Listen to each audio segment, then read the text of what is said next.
Hello everyone, my name is Clay and welcome to Terminally Nerdy. And today we're going to be talking about some more world building stuff. So welcome to the second world building journal. Today we're going to be talking about the method or style of world building that you can use. There's two primary kinds, and I'm going to kind of define what they are. I'm going to explain what each kind of term is, go over the pros and cons, and then kind of talk about how I do it. So, first, we need to discuss what the two primary methods are. I like to refer to them as macro and micro. Macro meaning large scale, micro meaning small scale. But the common terms are outside in and inside out. Obviously, macro would be outside in, micro is inside out. Now, what do those mean? Well, outside in basically means exactly what it sounds like. You start on the broad strokes, the big scale. You don't worry about a town, you worry about a country, you worry about a kingdom, you worry about a continent, you worry about the entire world.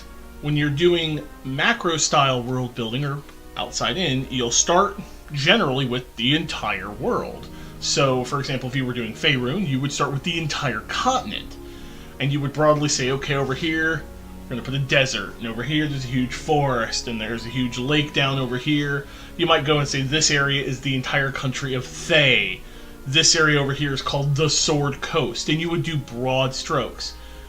When you're doing macro world building, you'll do things like create the entire pantheon of gods, trade routes, currency. You'll set up broad culture, like all Dragonborn act like this, all Dragonborn come from this location. Things like that. It allows you to get a sense of how the world is as a whole. You won't necessarily know what's exactly on the Sword Coast, but you know that the Sword Coast is here, and it's, a loose confederation of city-states. You won't necessarily know what those city-states are when you're doing macro world building, not at the start. And as you define the large scale, you'll get a little smaller. And a little smaller. This is where the outside in comes into play. So you go, okay, I've got the Sword Coast, I've got Thay, I've got the Dalelands, I've got Cormyr.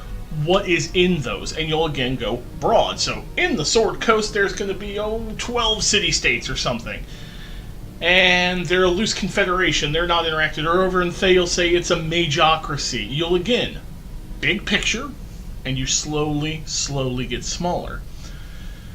Now, the positive again to this is that you are going to know how everything interacts, like all the cogs, all the gears connect and work. You'll know that Thay is a slaving country and most people don't like Thay. You'll know that the Sword Coast, again being a loose confederation, they got some pirates, they got a lot of adventures, kind of a wilderness area. You'll know the Dalelands is a highly forested area and there's ancient, elven ruins. You'll know the big picture. Unfortunately for adventuring, outside in doesn't really work. Not at the start. How do you know where the players are going to be? Oh, they're going to be in the Dalelands. Where? It takes a long time when you're outside in world building to develop single areas because you're not thinking that way. You're thinking big, and you slowly, progressively get smaller. If you're world building for, say, fiction or something, outside in is pretty good. You're going to know the history, you're going to know the gods, you're going to know how all the, bits and pieces work together, but you're not necessarily going to have a sense of any specific area individually. The other side of that is micro world building. Not to say macro again. Is micro world building, or inside out. In micro world building, you do basically what I did with that map over there. That is a single solitary area of a greater world. So if you were micro world building, we would say Neverwinter, or Shadowdale, or Westgate. You would pick a specific location, and you may not even have a world around it. You would just be like, okay, today I'm going to create a valley. And you start creating that valley. So you create the valley, you have no idea what's around the valley, you just know you make a valley. And you start putting things in that valley. A couple of towns. There's like a couple of trading posts. There's an old fort over on this hill. And you start developing a very specific region. And you detail that region. That's how micro works. You think of the small details. You're thinking of the micro, the tiny. And as you progressively develop the region, you start thinking slightly further and further. So it's like, oh, what's around the valley? Okay, I've got the valley built out, 4 towns, couple of forts, couple of ruins. There's a marauding, band of goblins that lives in these caves. What's around that valley? Okay, well, there's some verdant forest over here, so let's do that. And you start developing this forest. And over here, we'll put, like borders on this side, like a desert. You start developing a desert.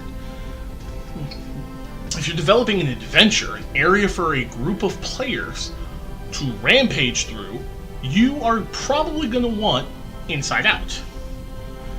The negative to this is that you really don't know what's outside of that area. So let's say you've built that valley, and you've peppered it with stuff, and you offhandedly make a comment about a kingdom somewhere off to the side. You write down, of course, that you have a kingdom off to the east. And the players decide they want to go there. Like now. You haven't done that. You don't know what's over there. What the hell do? You have to improvise now. Inside Out works great as long as you do enough of it. As long as you're pretty certain the characters are going to stay in that little area, and it'll give you time as you're playing to build out the area around it and build out the area that you might think they go to or that you're going to lead them to. It works. But the instant they do something that you're not expecting or go somewhere that you haven't fleshed out, you now have to deal with that right then and there. Personally, I like a mix. A lot of people will do only one way or only the other way. I know people who have only done macro. A couple of friends of mine from high school. They would, and it took them years to build out to the point where they could play because they only thought of the big scale and they slowly worked their way down. And I've done some micro, like again that map up there, where I've started in a small area and I slowly built out the surrounding. It can take time, but that's more useful for D&D. Generally, however, nowadays, I do a mix.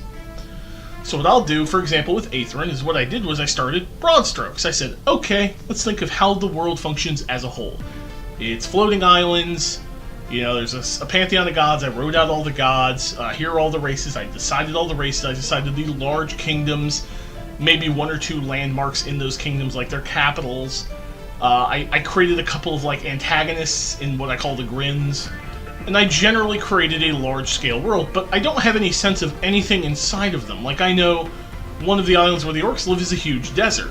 What's in that desert? I don't really know yet. So now, what I'd probably end up doing, now that I have a broad painting of the world as a whole, I'm going to pick an area that I would like to flesh out for my players to play in, and I'll start fleshing it out. I won't really care. Like, if I decide I'm not going to use the desert, I don't really care what's in the desert right now. It's off over here. I don't really care. I know there's a desert. I know that's where the orcs come from. I know how their culture functions. I don't need to know what's in that desert right this minute. So I'm going to pick a location, like an island that is on the frontier, and I'll start building out. I'll say, okay, on that island is a couple of towns, and there's ruins, and there's stuff. And I'll build out from a location in a world that I've already created. The reason I do it this way, and the reason a lot of people nowadays do it this way, primarily, is so I have a sense of a grand scale. Like if somebody says, well, who does this island belong to? I know there's countries, there's kingdoms, there's peoples. I know who those rulers are, probably. I can say, oh, well, that belongs to the human kingdoms. They're fighting over it. There's a couple islands off to this side that, etc. ad nauseam. I have an idea of how everything fits, so I can easily adapt to any questions my players have. But at the same time, I'm not wasting time making this huge world that nobody's going to explore. Like, if I never run a game in the deserts of the Orc Kingdoms, I don't really care what's in the deserts of the Orc Kingdoms. I just know there's deserts. Like, my dwarves have an undercity underneath an island. The same one that the desert's on. I don't know what's in them. I have no idea, I just know it's there. If my players ever expressed interest in going there, I would start fleshing it out. But if they never express interest, I'm not going to waste my time fleshing out this cave network and these, huge dwarven cities if the players never try to get into them. It's a waste of time. I'm building a world for a game, so it behooves me to understand the large scale, but at the same time I need to develop areas on a small scale. So those are the two primary methods of world building, and if you're going to build for a game, I suggest a mixed approach. Start with a world, understand the large scale, but don't flesh any of it out. Literally think broad strokes. Think kingdom, kingdom, kingdom, ruling, ruling, ruling, races come from here and here. You know, think of that sort of thing and get that level of detail at the top, and then immediately go, okay, I'm going to start planning for an adventure in the Forest of Solitude, where there's a tiny village that just sprung up, and you build out there. Alright guys, well next time we're going to be talking about a method that I've kind of discovered called the hex crawl, and how you can use that to flesh out something on a macro level, or on a micro level. It's an interesting concept, I've never really run into it, but next time on World Building Journal we're going to discuss hex crawls and how you can use them to flesh out an area. As always, folks, thanks for watching. If you like what I'm doing, hit that like button. If you don't like what I'm doing, feel free to hit the dislike button and tell me why. Feel free to share the video out there and tell people about me. It's the only way I'm going to get noticed. Feel free to support me on Patreon, link in the description below if you want to support me financially for some strange reason. And as always, thanks for watching, and remember, stay nerdy!